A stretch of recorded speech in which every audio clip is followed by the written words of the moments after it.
Hey guys, and welcome back to our YouTube channel. Now, in today's video, we'll be discussing the importance of language skills in Mary Shelley's Frankenstein. Now, for those of you who don't know, Frankenstein, alternatively known as the Modern Prometheus, is a novel that exemplifies Romanticism and was written in 1818 by a 21-year-old Mary Shelley.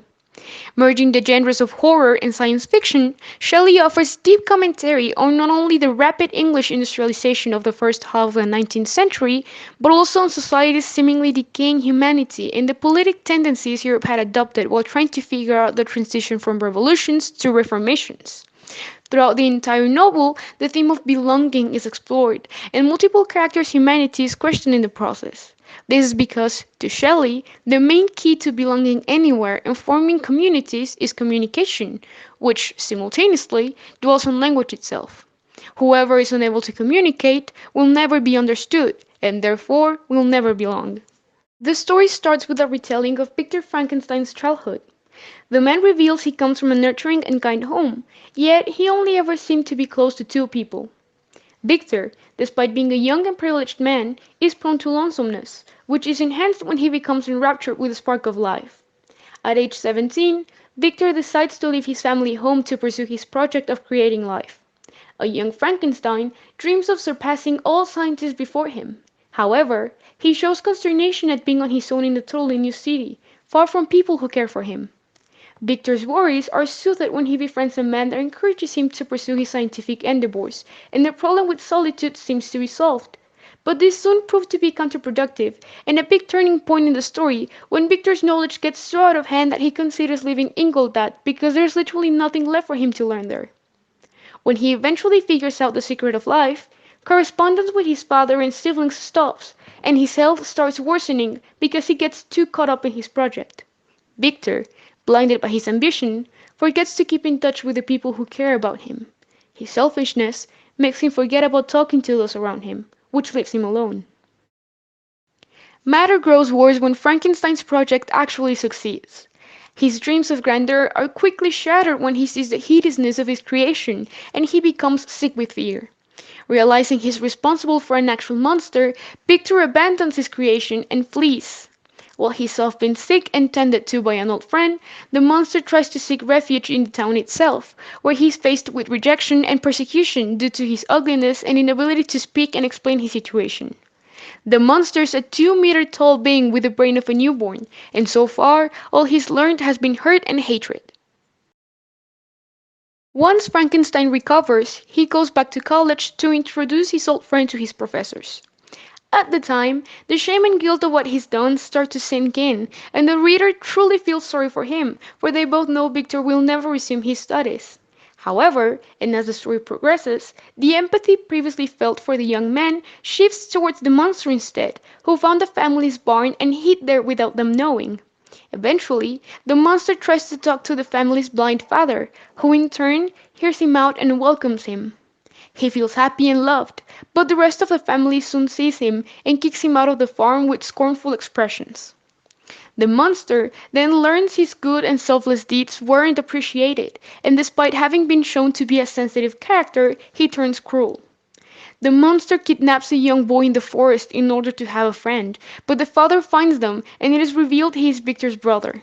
The creature, resentful of the miserable existence the man has doomed him to, decides to kill the brother.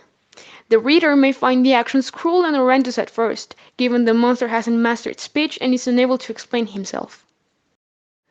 After a few months, Victor comes home and at the scene of the crime sees the monster. The story moves on as Victor spirals into hopeless despair. The guilt and shame caused by the monster's existence is too large to bear alone, but Victor knows no one would believe him about it, and even if they did, they wouldn't be able to stop it. For the first time in the story, words fail Victor instead of the monster, who's in process of being able to express how he perceives things. This is a big source of emotional turmoil for the reader, as our sympathies, previously placed with Victor, turn towards the monster instead. When an innocent woman who was an important part of Victor's upbringing, Justin, gets blamed for his brother's death, Victor loses all sympathy and understanding from the reader. Frankenstein, despite knowing she's not at fault for it, decides to remain silent because, at this point, Victor is coming to an understanding of what he supposedly unleashed upon society. The fear of having crossed the lines of forbidden intelligence, which ultimately makes Victor realize he's long since given up his morality and places both himself and his creation beyond forgiveness and redemption, forces him into silence. This, added to the guilt of knowing he's responsible for two deaths and the rest of his family's sadness, makes Victor further retreat back into himself and be completely alone. Despite having people constantly worried about his health, Victor is lonesome and has been abandoned even by the reader. Nearing the end of the book, Victor and the monster encounter each other in the mountains. There, the creature previously known to be sentient and intelligent reminds Victor that he is his creator and tells him that he resents having been left alone to endure and mimic hatred by him. The creature has since developed incredible language skills and manages to convince Frankenstein that he is obliged to create a female counterpart for him. Despite Victor's initial refusal, the monster is able to negotiate by offering to disappear into the wilderness if he has a wife to keep him company.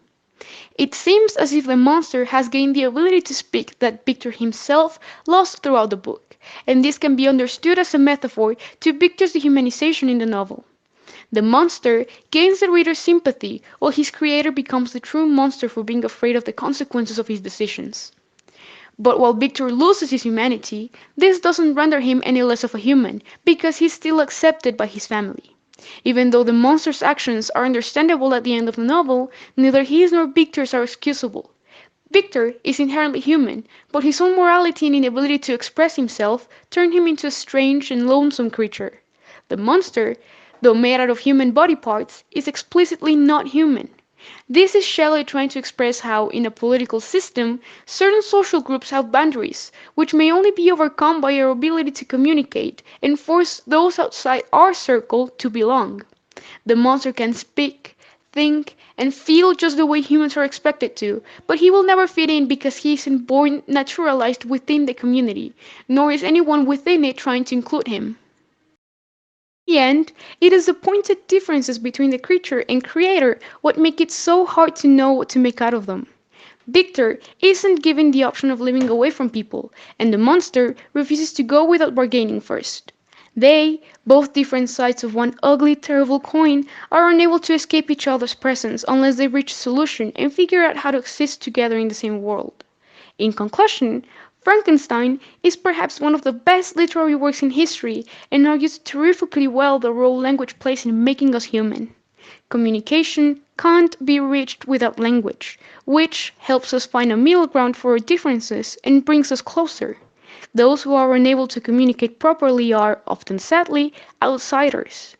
As well as offering us a timeless and truly worthwhile classic, Mary Shelley also emphasizes how the correspondence between characters and people who usually disagree wholeheartedly with one another can be bridged by something as seemingly mundane as speech.